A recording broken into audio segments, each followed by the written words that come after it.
It's a story that can't be forgotten because there's so much injustice. There's so much hatred. And it's something that we can't ever allow to happen again in our country and in the greater sense in the whole world. The best way that we can fight ignorance is to educate. And so kids need to know this story about human injustice, about doing what is right, about going and believing in something to the point where you take action on it.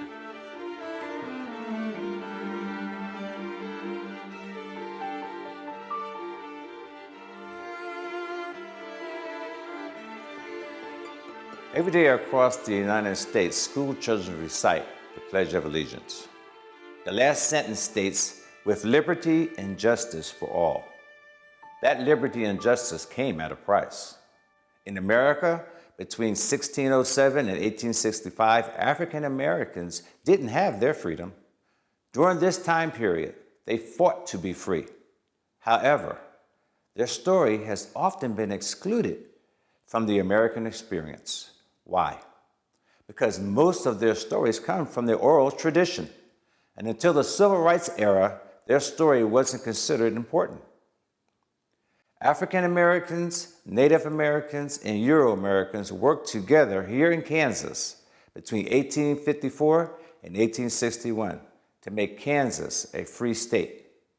They established the western edge of the Underground Railroad in this country, which started the long journey to liberty and justice for all.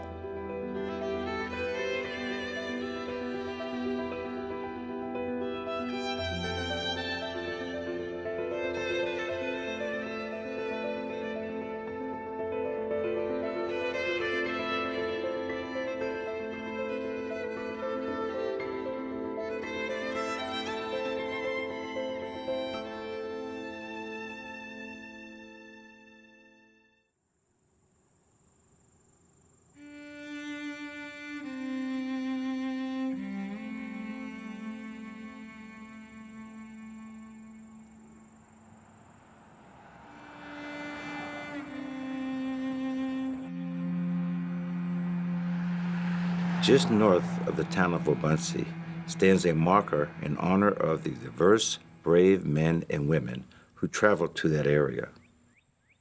The sign reads, Ad astra per aspera, which means, a rough road leads to the stars. That monument has more meaning than most people know.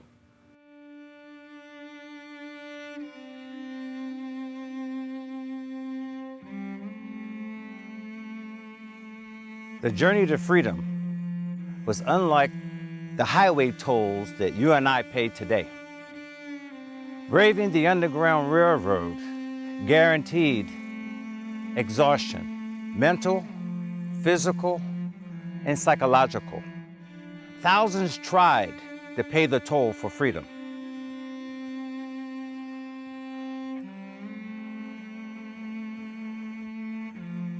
Only a few made it, and the ones that didn't were sent back to the farms they tried to escape from.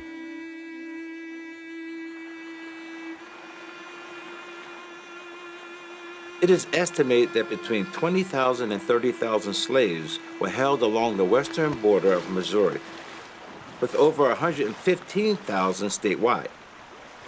Although most slaveholders had fewer than 10 slaves, the work that was required of them was every bit as grueling as those on larger plantations in the South. Still, due to their smaller size, it gave opportunity for slaves to look beyond their master's farms and to establish connections on other farms that would enable some of them to escape. In researching the history of the Underground Railroad throughout the United States, many of the stories we hear about describe individuals and families leading small parties of slaves from one way station to the next, acting as conductors, and of individual station masters, those that provided safe houses where slaves could stay for a short time. In nearly all cases, they were headed north to the free states with routes leading as far north as Canada. Somewhat unique to Kansas is the recorded story about organized trains that transported larger groups of slaves from one location for many miles, usually to a safe house before making their homeward journey. After these trains had been established, it gave room for station masters to do short runs from one house to another, with rest stations in between. In 1860, Charles Leonhart, a Polish-American and committed abolitionist, journeyed with a group of like-minded men and approximately 15 slaves on one of the last trains of the Underground Railroad in Kansas. Reverend John Stewart was their appointed leader. They traveled an incredible distance of approximately 300 miles from Lawrence, Kansas to Iowa City, Iowa. They traveled a rough, northwesterly route to avoid the more popular Lane Trail that was being watched by slave catchers and pro-slavery sympathizers. Traveling in a train of 4 to 5 horse-drawn wagons, they transported men, women, children, and infants. The road was not easy, and often meant staying only a day or two ahead of masters and slave catchers. There were close calls and heated warnings from friends along the way. Charles recorded their 2-month journey from Lawrence southwest through the Wakarusa Range to Auburn, Harveyville, Wabaunsee, across the Kaw River, north of Manhattan, Centralia, on up into Nebraska, east of the Missouri River, to their eventual destination in Iowa City. In what is one of the most detailed accounts on record, they not only escaped slave catchers and pro-slavery sympathizers, but they trailblazed the furthest western loop of the Underground Railroad at the time. Charles recorded the names of some individuals, including descriptions of them in a few of their conversations.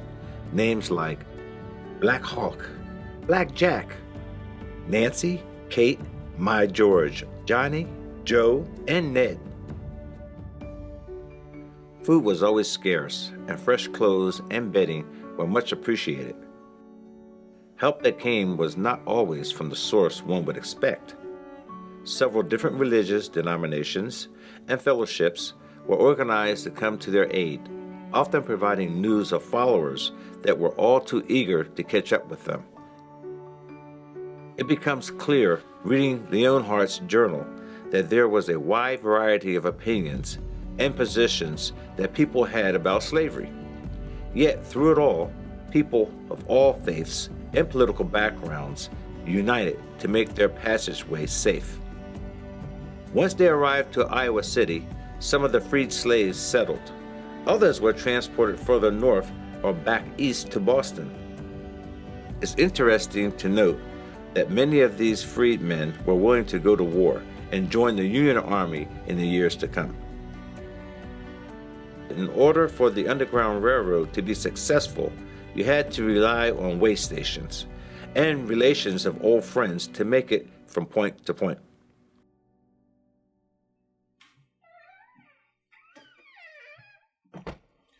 In order to understand the Underground Railroad in Kansas prior to 1861, it's important to know who some of those key players were and their perspectives.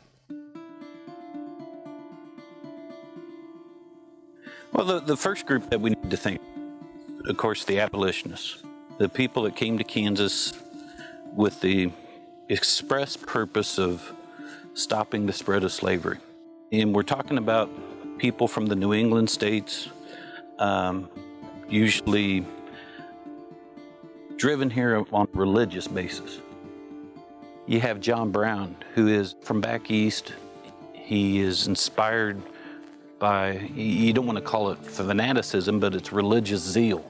And he's going to come to Kansas and he's going to do everything that he can with he and his sons to eliminate the scourge of slavery from the Great Plains. He kind of matched the pace and tempo and the fever of the Missouri ruffians? Oh, absolutely, if not exceeding it.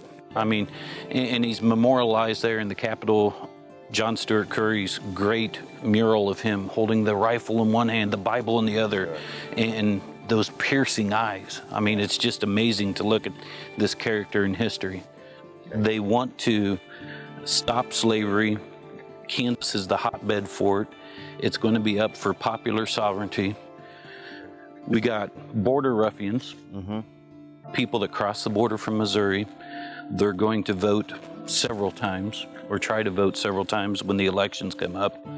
And, you know, one of the other things they try and do is intimidate people, make sure they don't vote, because they see Kansas as an agricultural hotbed.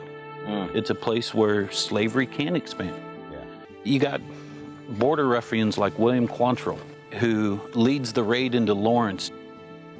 Today we'd call it a terrorist attack. Massacre. I mean, they go in, they murder males randomly in the streets, and it depicts a time that's just hard for us to fathom today.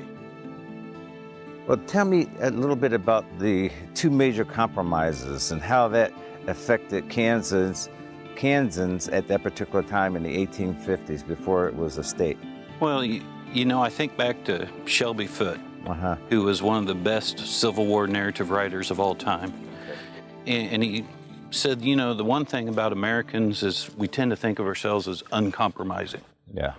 And yet it's these two compromises, the Compromise of 1820, the Compromise of 1850, that really set the stage for what becomes Bleeding Kansas. So talk to me a little bit about this term that we hear called Bleeding Kansas. Bleeding Kansas is a term that Horace Greeley used. He was the editor of the New York Times at the time, and he was also a fervent abolitionist. And it's a time where media sensationalism exists. It's also a time where editors like Horace Greeley impact the country. Later we have the headline on the New York Tribune, "Head West, young man." I mean, Greeley was this influential literary figure.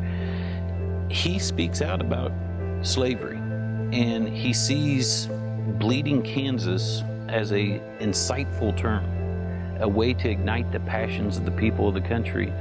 Greeley saw this as an opportunity to use that as a bit of propaganda to promote what's happening in Kansas as kind of a microcosm of the whole country, and the fact that it's going to bring about the Civil War, or at least the abolition of slavery, which was his goal. The South, they want to keep the balance in the Senate, and they need to have some sort of concession to make the Compromise of 1850 work. So they allow slave trade to occur in certain parts. It's still allowed in the capital. Politically speaking, the Compromise of 1850 is doomed to fail. And that's where we get the Kansas-Nebraska Act.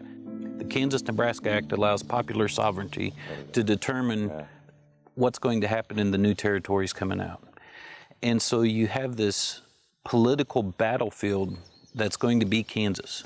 Will it be a free state? Will it be a slave state? That's where you have the people from New England coming in. You have the border ruffians coming across from Missouri to try and make Kansas a slave state. And it essentially is the first piece of tinder to ignite the powder keg that will be the Civil War. Amongst all this turmoil here in Kansas, yet and still, African Americans sought to come here to escape. Why? You got the Fugitive Slave Act that's enacted, and it's literally a felony to aid and abet a slave, or to even house a slave in the North. And so while there's still traffic on the Underground Railroad heading up through the North and the Eastern states, Kansas becomes kind of a desirable route, this spur that can circumvent some of the hot spots where there are raiding parties waiting for slaves to come north.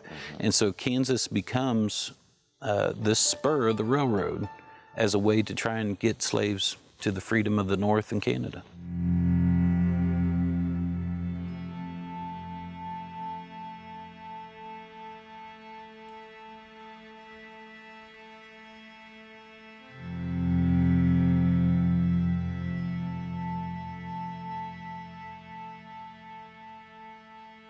Talk to me from a teacher's perspective.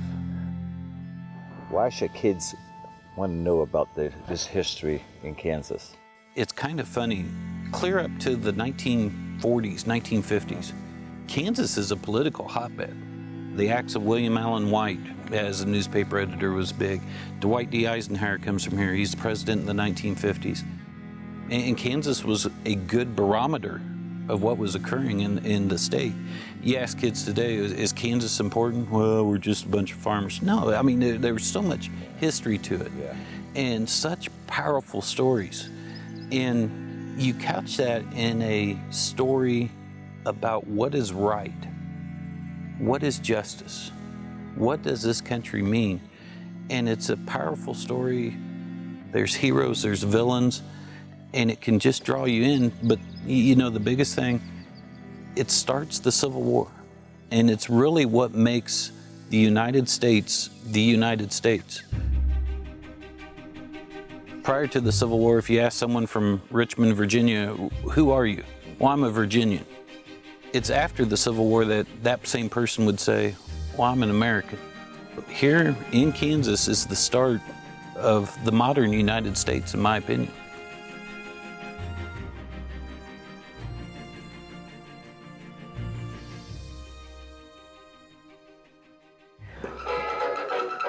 Whoa.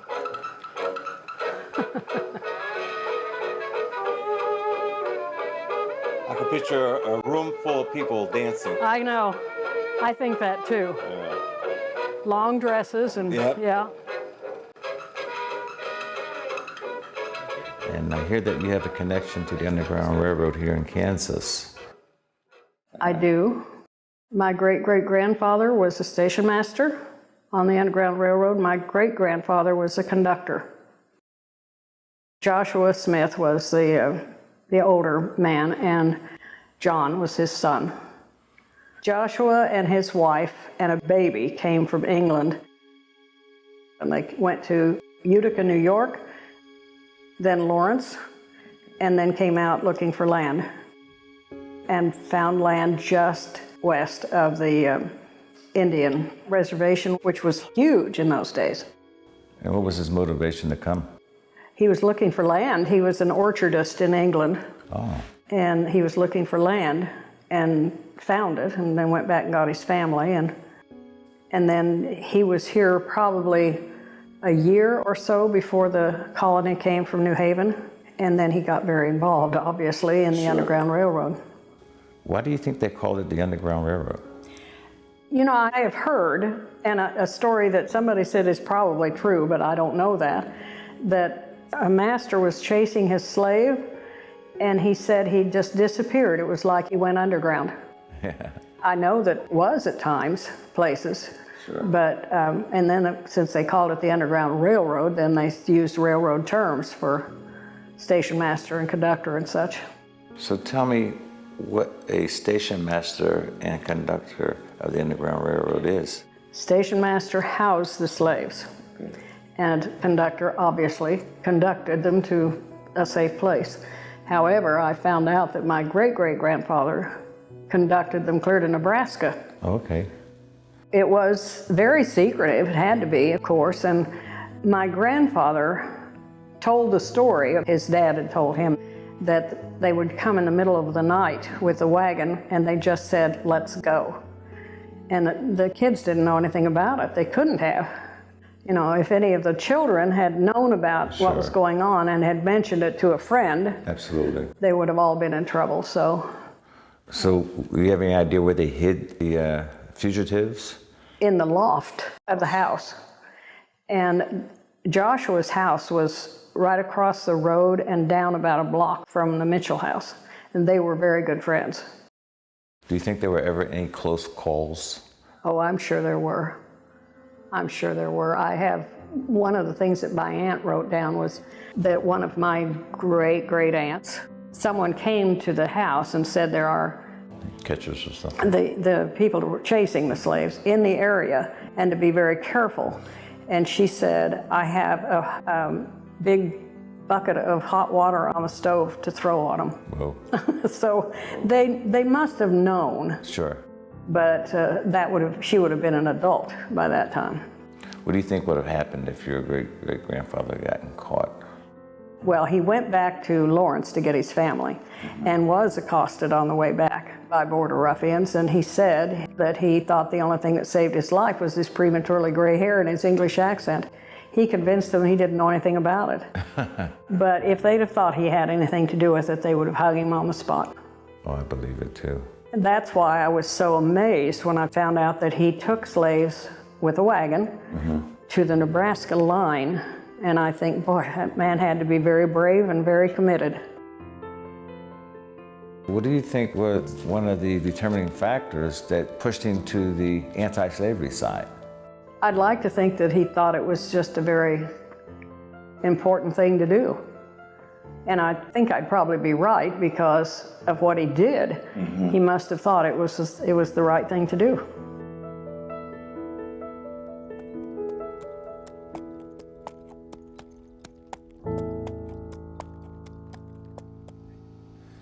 During the 1850s, Kansas was a territory governed by local law enforcement and militias. During that time, emphasis was made on the Fugitive Slave Act of 1850, virtually making it impossible for anyone to remain neutral.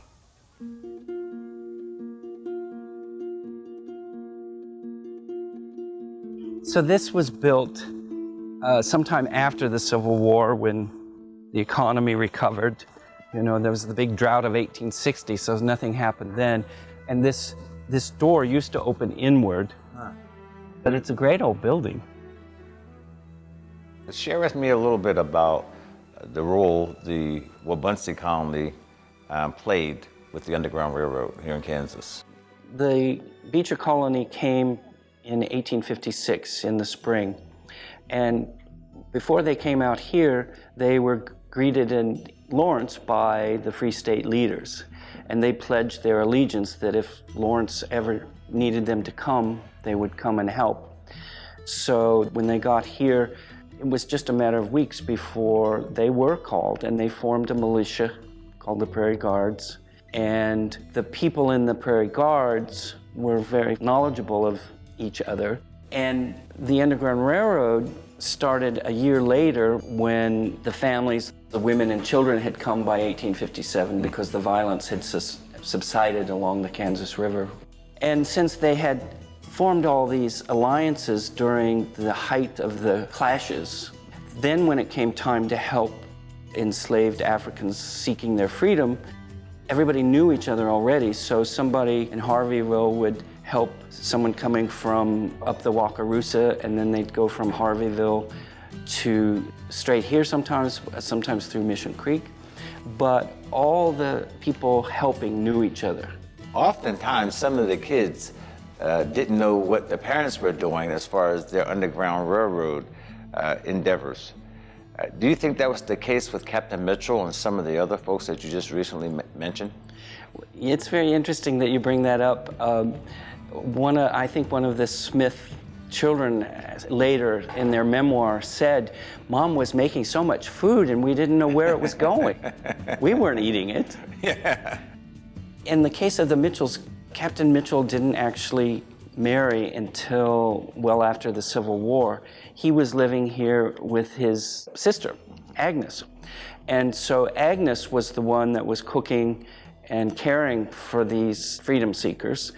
And it was she who mostly told the stories to the Mitchell children.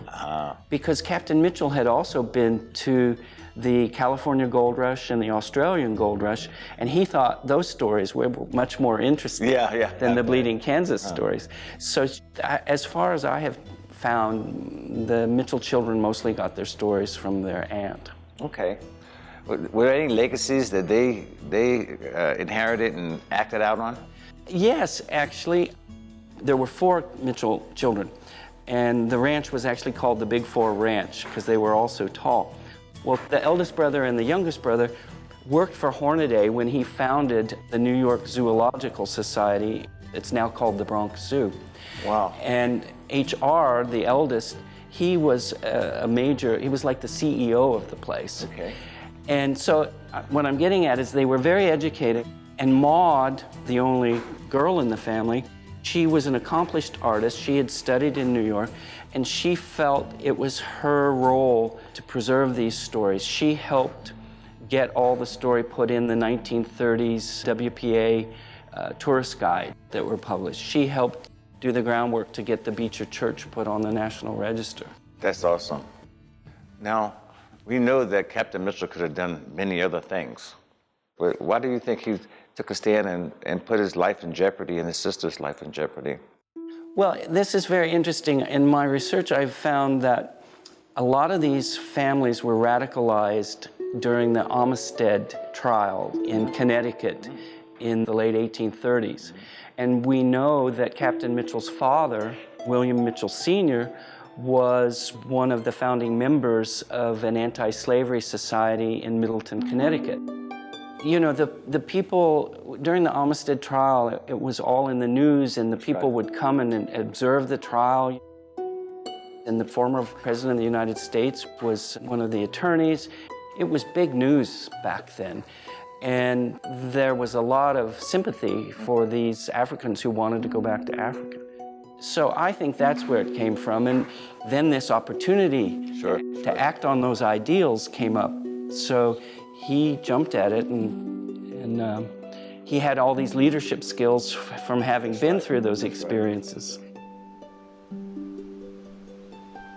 Can you imagine coming here in 1856 when, as far as you could see, it was just tall grass prairie? There were no trees here, even along Antelope Creek here. And that's where they had to go to harvest logs to build the original log cabin, which is now encased in the rest of the house. When it was first built, it was just a log cabin about 16 by 12, something like that, with an upper loft. And then when Mitchell got married, they jacked the house up and dug out a basement and made a stone foundation. And then I think also at that time they added this portion here. Okay. And the front door used to be right here where this window is. And we're really lucky. Kate Buster, who is the great-great-granddaughter, she has authenticated and documented every change to the house. It was in the Mitchell family all the way up until the 70s when the Chrysler's bought it. And the fugitive slaves would have been Hidden in that loft area up there that's now in the window. That was made into Maud's studio in the 1930s, I think, somewhere around there. So the original loft isn't there anymore. And what is so fascinating, the Chryslers have enabled anybody to come by and look through the window and see the original logs of the original cabin. I bet there's more out here that people don't know about. I think you may be right. You know, we're so fortunate to have the Chryslers living here because they've really embraced the history.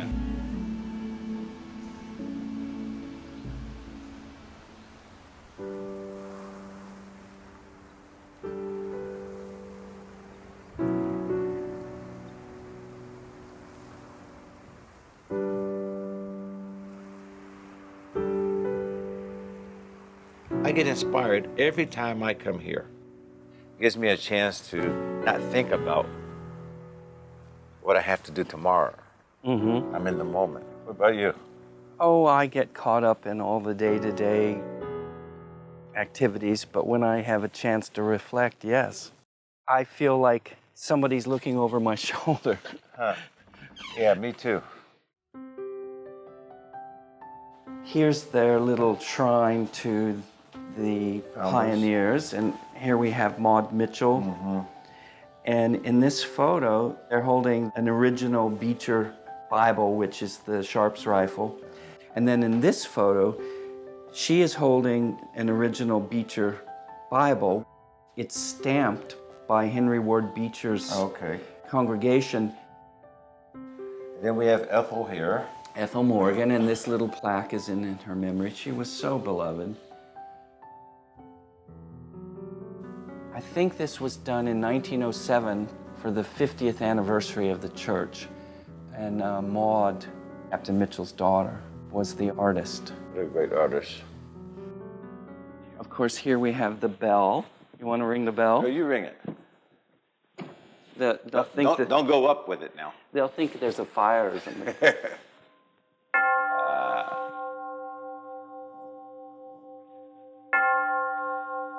The kids love to come do this. I bet. I think the town is used to it. There's a tour in town. Yeah. Why do you think they chose Wabaunsee? Why not stay in Lawrence or Topeka? We're very fortunate to have the company minutes from the time they left New Haven, Connecticut, until they formed the Wabaunsee Town Company. So we know very specifically that they wanted their own place. They didn't want to combine with anybody else.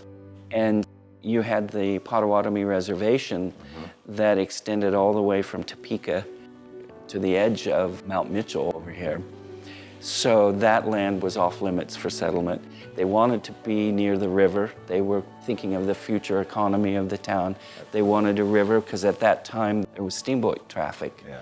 Well, you know what's strange to me is that a lot of, I'm looking at Manhattan, and Manhattan is named for a town back east, Manhattan, New York.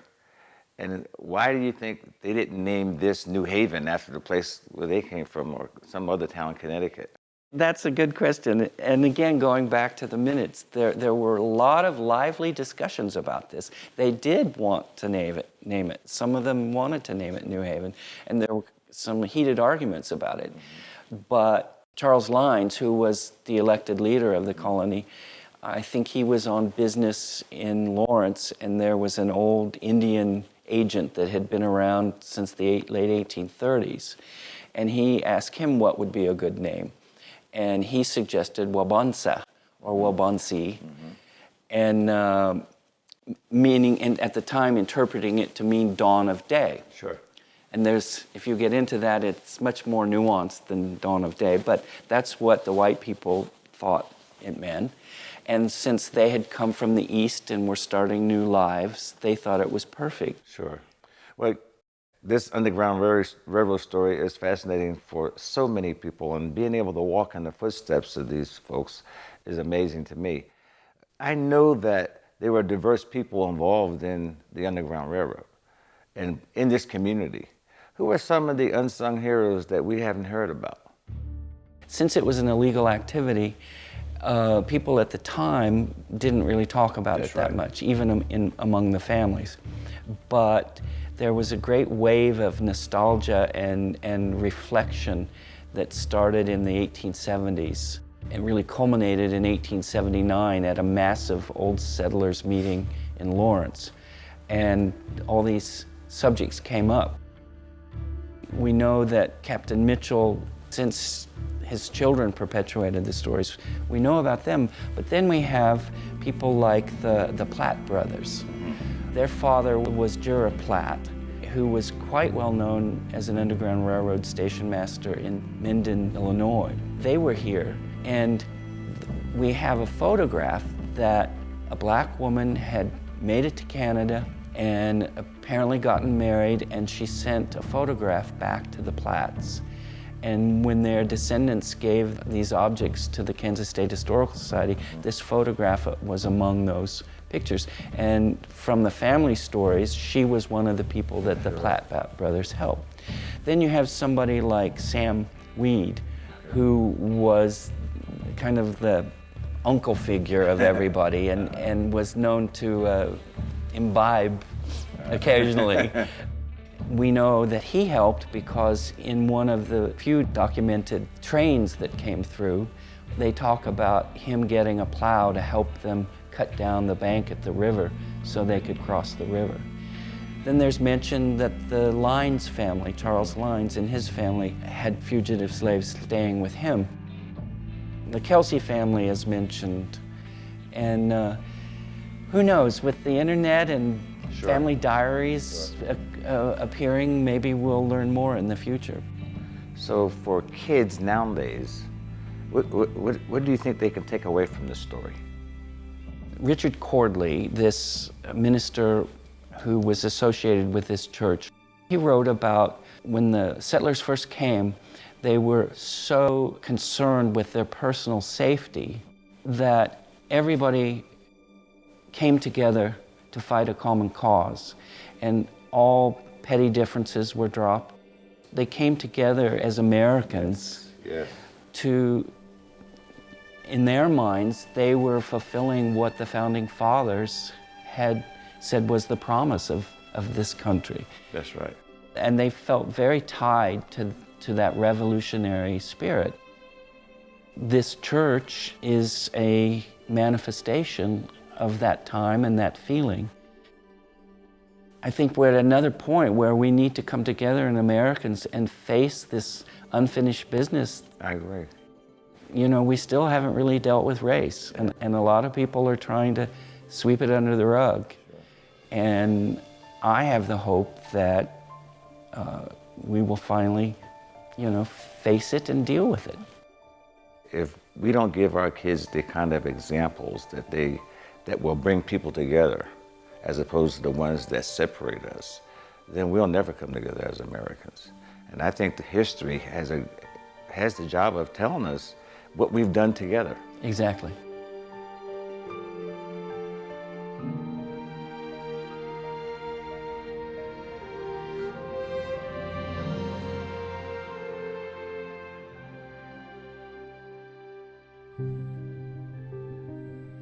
It's hard to imagine what it must have been like for fugitive slaves making the long journey from southern states up to the free states and even north to Canada.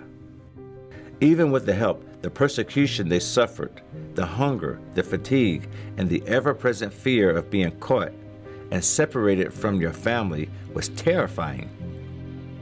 In Leonhart's journal, we have a few glimpses of what it was really like. I was raised in Cumberland County, North Carolina. When old Master Burgess died, we all fell to different masters. Don't know to this day where my folks are gone. A few weeks ago, my master went to Pikes Peak and took me along. Made up my mind at the start that I'd go to the mountains to slip away from Master. Some nights ago, I don't know how many, Master and other white trash had been playing cards and drinking whiskey in camp, and all got terrible drunk. In the morning, found all the white folks had left us. When Master got awfully mad at something I'd done or not done, don't know exactly which, he tries to give me a sound whipping. But I would not. I told him right to his face he better look out.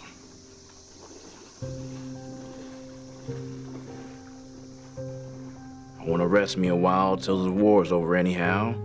And if white folks should come after me, well, I mean to fight with them. I'm a free man now. Black John, 1860. The story of the last train demonstrated the need for alternative pathways north.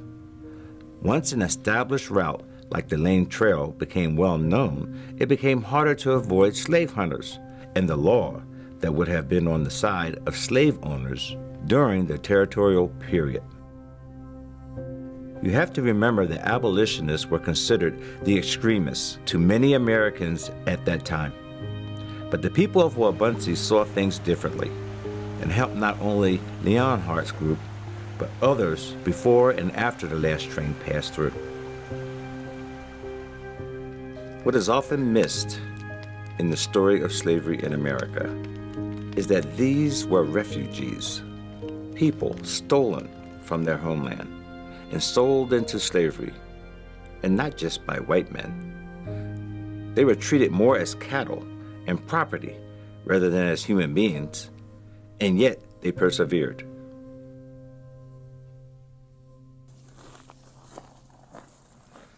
So often we drive past places we think we know and don't stop to think what really went on here. In 1985, I first came to Manhattan, Kansas as a student and was introduced to some of the stories about the Underground Railroad. As I began teaching and working with kids, I've tried to share my love of history with them. To me, history is a current event. Whatever came before us acts upon our lives today.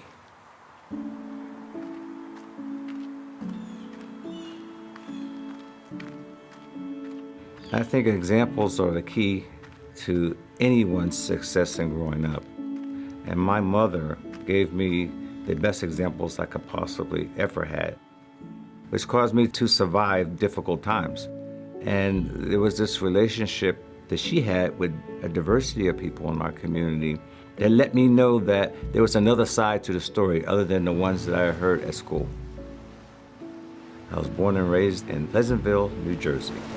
And we have a boardwalk in the town right next door to us, Atlantic City.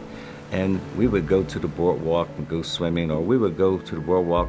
They had 3 piers, a $1 Million Pier, Steeplechase Pier, and the Steel Pier. Well, on the Steel Pier, they had a show where this high diving horse would do this fantastic feat and go up this ramp and dive off into this pool. It was an amazing experience for a young man like myself. And as we left there, we decided to go to the Wax Museum. And inside this Wax Museum, we saw kings, queens, Hollywood movie stars. It was fascinating because I had never experienced a piece of wax to look like that. And at the very end, something happened.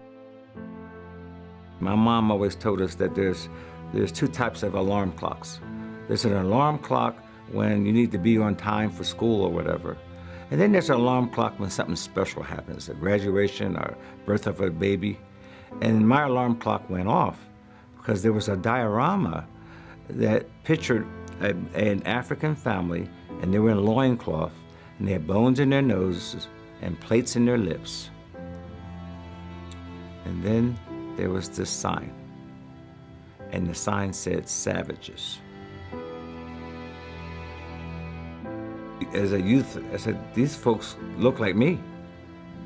And I had a curiosity to know if that was true. Well, my sister couldn't answer it, but my mother did. And she told me that it is true that there are folks in Africa that decorate themselves accordingly. But the reality is not all African people look like that. And in America, she said, not all Americans look the same. Everybody has their own way of dressing and beautifying themselves. She said, but the sign, that was a person's or that museum's way of displaying racial superiority. You have come from more than just slavery, she told me. And it's up to you to figure out your journey. And so from that point on, I really wanted to know, did we do anything besides being slaves? And if so, what did we do? And it's an important question to ask today. And that's because African Americans and people in general do not know their own history.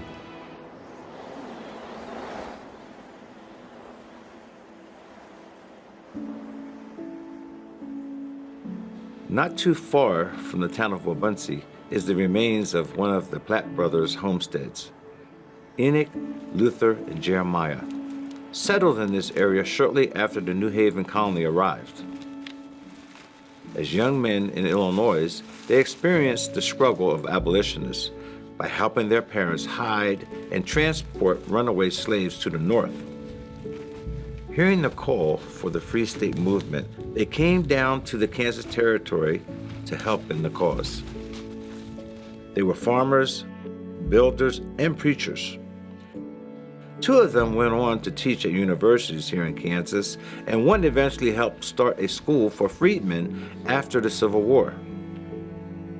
Not much is known about the slaves they helped here in Wabaunsee, but we do have clues. Years after the Civil War, the Platts received a few photographs from former slaves, men and women, who we assume they helped along their path north.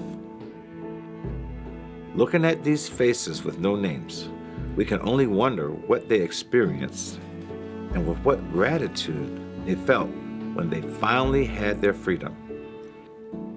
Perhaps someday we will learn their names, where they lived, and what became of their families.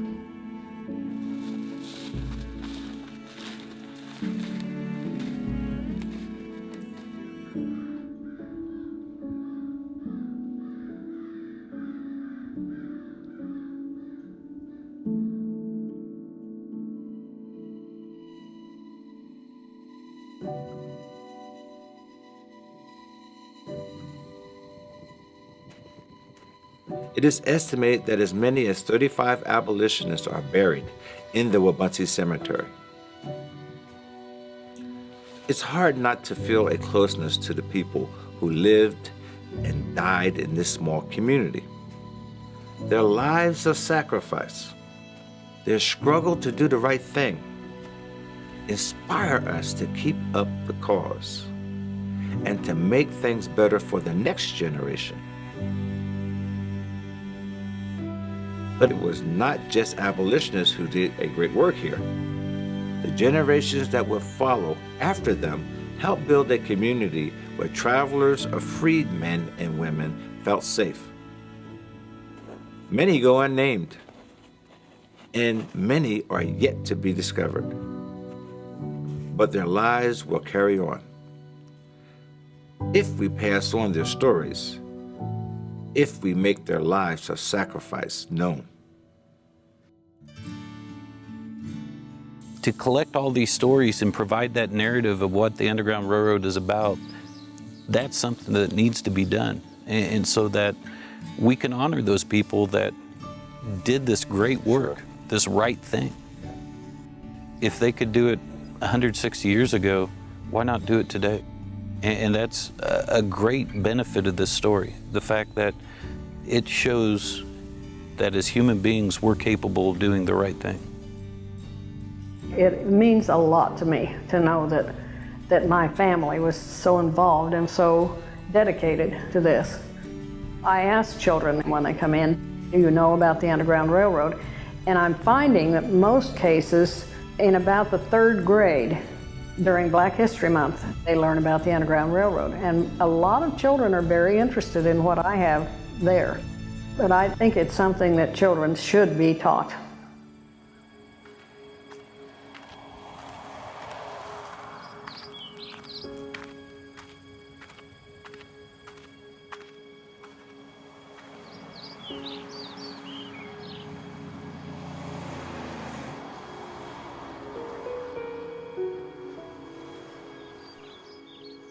What legacy do you think Captain Mitchell left behind for us?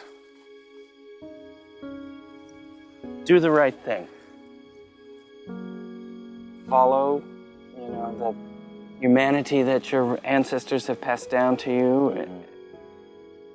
In his case, he was a Christian and followed the precepts of Christianity, to, do unto others as they would do unto you. And he heard all that as a young child in Middletown, Connecticut. How do you see him within yourself? Well, I've thought about that, and I must confess, in my whole involvement with the Mitchells, I have been more inspired by Maud, I guess, because she's more recent. She never married, and she devoted her life to preserving the stories of the pioneers. It's her desire, her passion to keep those stories of the pioneers alive. That's really what's inspired me. But of course, Captain Mitchell and his sister Agnes, they were the source of inspiration for Maud. Sure. So it's, in a way, it just kind of passes down. I think one of the things that inspires me about all of these folks, Captain Mitchell being the leader, is the fact that sometimes you have to take a stand. Yeah. Like you said earlier, and not always is it going to be popular. It means that you're probably going to alienate some folks.